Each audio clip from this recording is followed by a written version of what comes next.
পাপা সবাই good morning বলো। আমরা উঠে পড়েছি, তোমরা সবাই উঠে।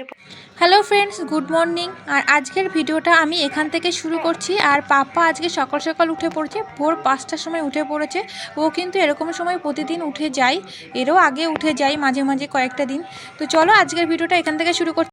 তো আমি সকালবেলায় উঠে আমি ঘরটা ঝাড় দিয়ে দিই আর হচ্ছে পরিষ্কার করে তারপরে একটু গুছিয়ে দিই, গুছিয়ে মায়ের একটু হেল্প করি যাতে মার একটু কাজ কমে। বাড়ির সব কাজ মাই করে, তো আমরা এখন আছি এখানে, তো মাকে তো সব করতেই হবে। আর আমার পাপা হওয়ার আগে মায়ের 2টো অপারেশন হয়েছে, তো কষ্ট করে করতে হয় মাকে।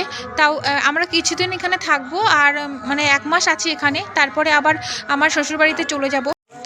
তো আমি একটু গুছিয়ে নিচ্ছি, চুলটা বেঁধে একটু জাস্ট গুছিয়ে নিচ্ছি। আর মা বললো একটু দোকানে যেতে হবে, তো ওই জন্যই আমি আর কি সাজুগুজু করছি। একটু সাজুগুজু বলতে সিম্পল কিছুই না, চুলটা বেঁধে নিলাম আর একটু সিঁদুর টিঁদুর পরে নিচ্ছি।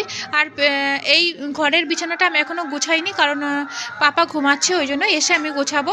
আর আমাদের এখানে গ্রামে এখানে সাজতে হয় না, এরকম সিম্পল সাজতেই হয়ে যায়। তো আমি বেরিয়েও পড়েছি, আমি দোকানে যাব বলে বেরিয়েও পড়েছি।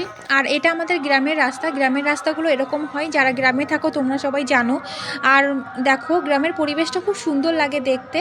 আর এটা হচ্ছে ধান ক্ষেত, ধান কেটে নিয়েছে, এখন এটা নাড়াগুলো আছে। আর এটা হচ্ছে পটল ক্ষেত। আর আমি কিন্তু দোকানে এসেও পড়েছি, তো মা বলেছিল ভুট্টা নিয়ে যেতে, তো আমি ভুট্টা কিনতেই এসছিলাম।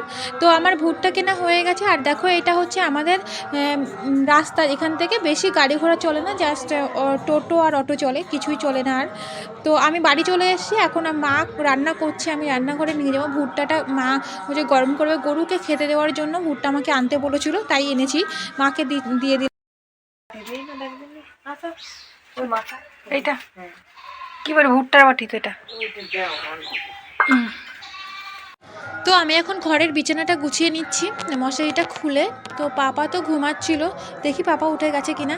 তো দেখো আমি মশারি গোছাতে গোছাতে দেখি যে পাপা উঠে গেছে। আমি তো তাড়াতাড়ি ঝটপট করে আমার খাটটা গুছিয়ে নিলাম। এই খাটে আমি এখানে শুই রাত্রের বেলা। ও যত বড় হচ্ছে তত ওর ঘুম খুব পাতলা হয়ে যাচ্ছে, ও বেশিক্ষণ কিন্তু ঘুমিয়ে থাকে না, একটুখানি ঘুমায় আর তারপরে জেগে যায়। আর ও অনেকক্ষণ ঘুমিয়েছিল, তো ওর খুব খিদে পেয়ে গেছে। দেখো ও সব কিছু খুলে দিচ্ছে, ওর গায়ের কম্বল টম্বল সব খুলে দিচ্ছে, খিদে পেয়ে গেছে ওর। আমি তো তাড়াতাড়ি করে নিয়ে নিচ্ছি, তো ওকে একটু খাওয়াবো, খাইয়ে তারপরে আবার ওকে শুয়ে দেবো। ও অত বেশি জ্বালাতন করে না, আমার একটা গুড বয়। কম্বলটা গায়ের উপর থেকে খুলে দিয়েছি বলে আমি আবার কম্বলটাকে একটু ওকে আবার সুন্দর করে পরিপাটি করে দিয়ে দিলাম, না হলে ওবার ঠান্ডা লেগে যাবে, হালকা ঠান্ডা পড়ে গেছে।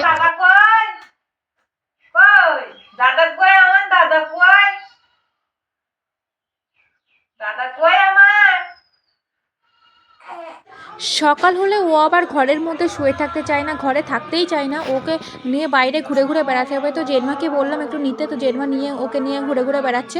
তো দেখো আমাদের উঠোনে কিন্তু ভালোই রোদ থাকে, শীতকাল পড়ে গেছে।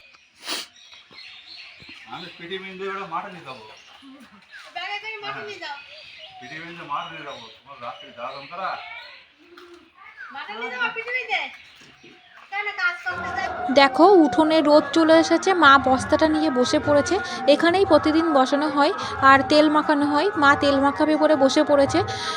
আরও স্নান করানোর সময়ও চলে এসেছে, আমার 11টা 12টার দিকে ওকে স্নান করাই, আর তারপরে ওকে রোদে রাখা হয়।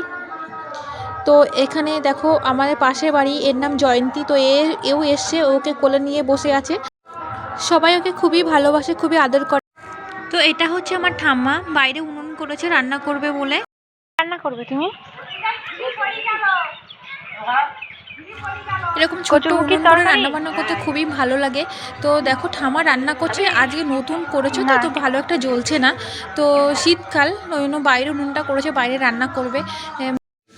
আমরা আগে ছোটোবেলাতে আমাদের বাড়ির উঠোনে যেমন পারি তেমন একটা উনুন খুঁড়ে, তো আমরা রান্না করতে শিখেছিলাম যখন, তো তখন এরকমভাবে রান্না করতাম আর সবাইকে খেতেও দিতাম। তো ঠামা রান্না করছে দেখে মনে পড়ে গেল। তো দেখো স্নান করার পর ও রোদ পচে একবার চুপ করে বসে আছে, কি ভালো লাগছিল, একদম চুপ করে বসেছিল ও। এখানে জল গরম হচ্ছে, এরকমভাবে কারেন্টে জল গরম করে আমাকে দেয় মা। আমি স্নান করি গরম জলে, ঠান্ডা জলে করি না, কারণ শীতকাল পড়ে গেছে, যদি কখনো ঠান্ডা লেগে যায় পাপার, ওই জন্য। আর মা রান্না করবে বলে সব কিছু গোছগাছ করছে। তো আমি এখন যাব স্নান করতে। তো দিদা ওকে নিয়ে বসে আছে, না হলে কান্নাকাটি করবে। আমরা বিকেল হলেই আমরা এখানে বসে গল্প করি, সবাই মিলে আড্ডা দিই আমরা এখানে বসে। তো এখন সেটাই করছি বিকেলবেলা। এখন সন্ধেবেলা, আর ও এখন থেকে শুরু করে কান্নাকাটি করা। পুরো এখান থেকে 8টা 9টা 10টা পর্যন্ত চলে, কোনো দিন 12টাও বাজে। আর ও এই সন্ধেবেলা হলেই পুরো কান্নাকাটি করা শুরু করে, কেন করে জানি না। আরও সারাদিনটা ঘুমাবে কিন্তু, আর রাতের বেলায় ঘুমিয়ে গেলেও আর কোনো ডিস্টার্ব করে না, শুধু একটু খেতে ওঠে, তাছাড়া আর কিছুই না। আর আজকের মতন ভিডিও এই পর্যন্তই। দেখা হচ্ছে নেক্সট কোনো ভিডিওতে। তো আজকের মতন টাটা।